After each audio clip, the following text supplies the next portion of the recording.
Coming up on today's Philadelphia Eagles, now a new Avonte Maddox injury update. Also, bye-bye Arryn Siposs. The Philadelphia Eagles have signed a new punter.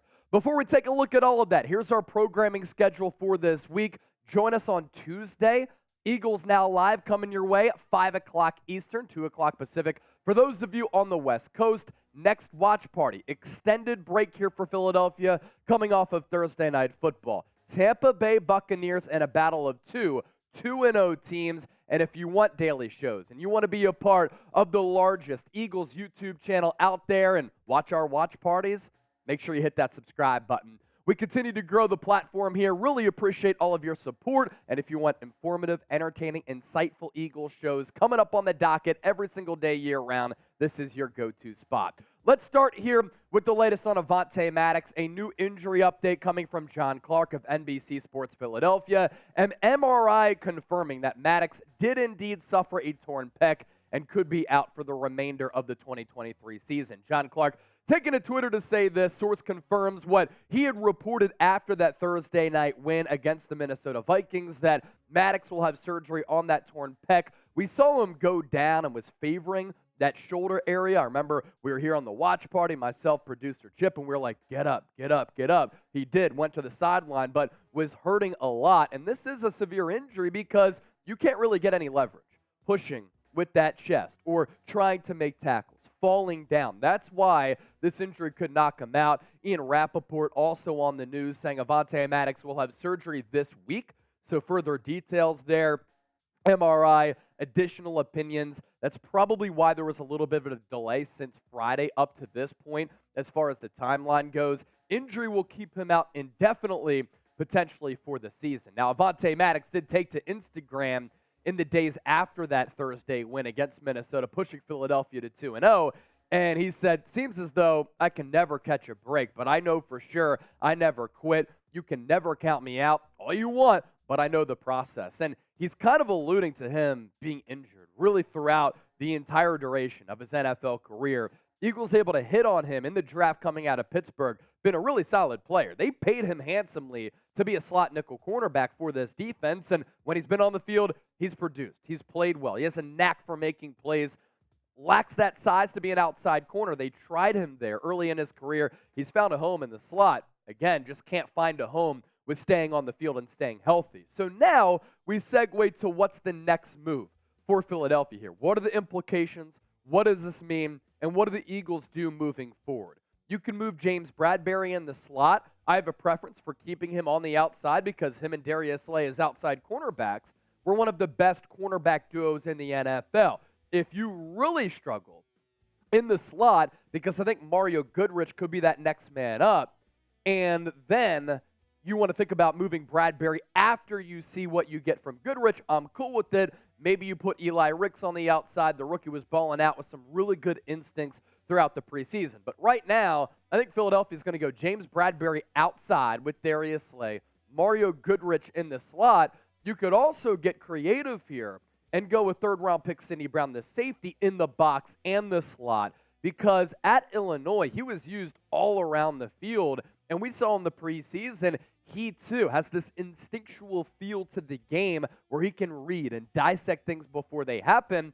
4'4", 40-yard dash guy who's yoked. He's maximized his frame. He has the athleticism, the experience, and the ability to get creative with Sean Desai as they link up and use him in a variety of ways. Eli Ricks has been inactive the first two games, but maybe you activate him now that you're down another cornerback. The other option for Philadelphia here, sign a free agent. There are 5 that we want to hone in on here because these are the best players available. Casey Hayward, he's had a really successful NFL career. He's just old at 34 years old, but with that speed that he lacks, can he step up in the slot there where you don't necessarily have to have that high-end speed? Grant Haley's 27 years old. Anthony Brown is 29. Cameron Dantzler, high draft pedigree, he's 25, but he hasn't been able to stick on a team for a reason, and the same can be said for Greedy Williams. Second-round pick out of LSU in 2019, flashed some things with the Cleveland Browns.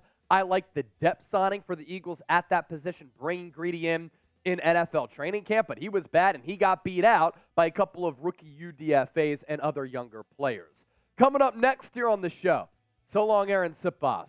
It was not nice knowing you. The Eagles have signed a punter. We have some in-depth numbers on the punter that they're bringing in who goes by the name of Braden Mann. And he's actually a pretty solid one when you take a look at the statistics. First, though, I want to hear from everybody down here in the comments section. We've been doing these challenges over the last couple of weeks.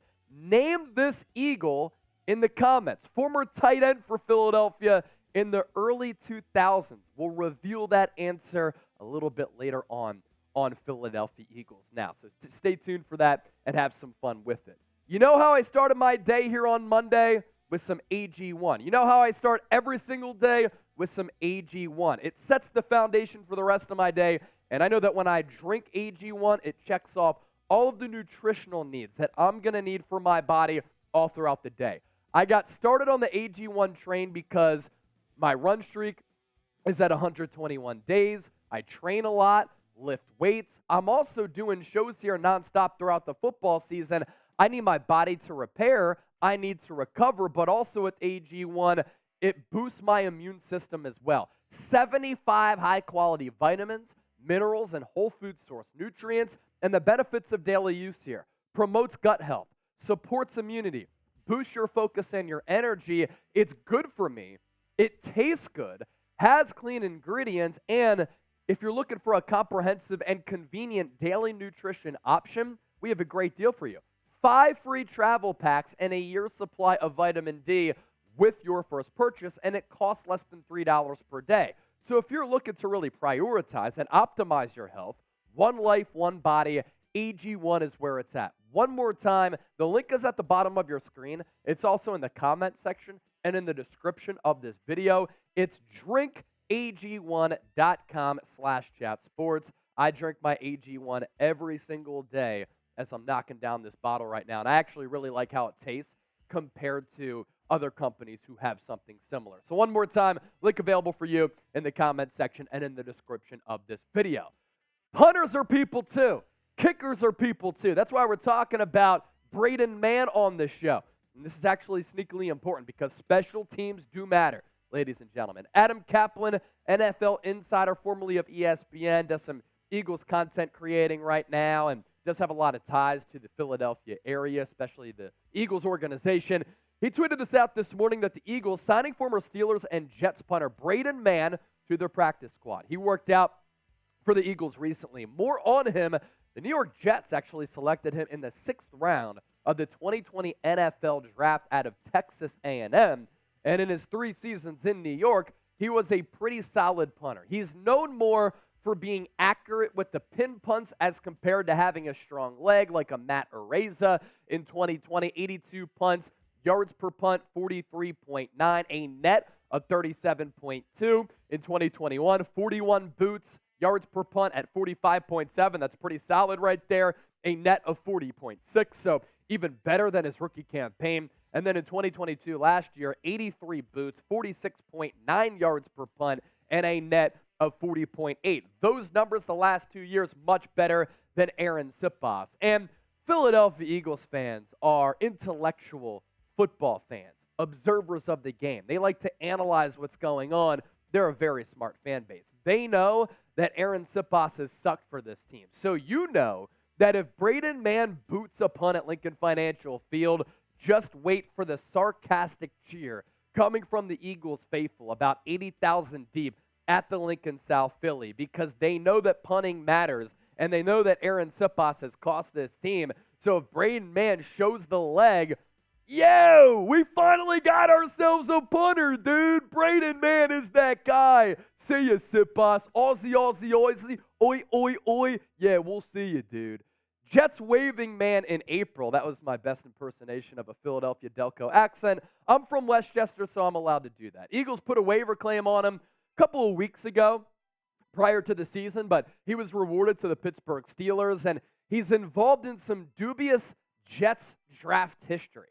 He was drafted as a punter in the 6th round. I kind of don't like the philosophy of drafting kickers or punters, but whatever. It's the Jets. But also, he made this tackle in a 2020 game on a return in which he tackled the returner against the Los Angeles Rams. If the New York Jets were to lose that football game, they would have gotten Trevor Lawrence. Instead, Who did they end up getting? Because they didn't get the number 1 overall pick. Jacksonville did.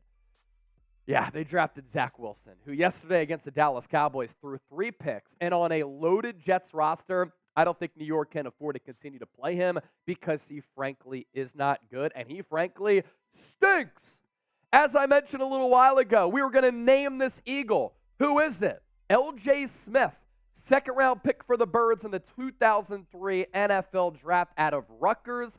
He was kind of drafted to be that next great tight end for Philadelphia after Chad Lewis and before Zach Ertz, but he never really panned out. He had a couple of good moments, was certainly a really good athlete. Remember the play in the playoffs against the Minnesota Vikings when I believe it was Brian Westbrook who got a carry?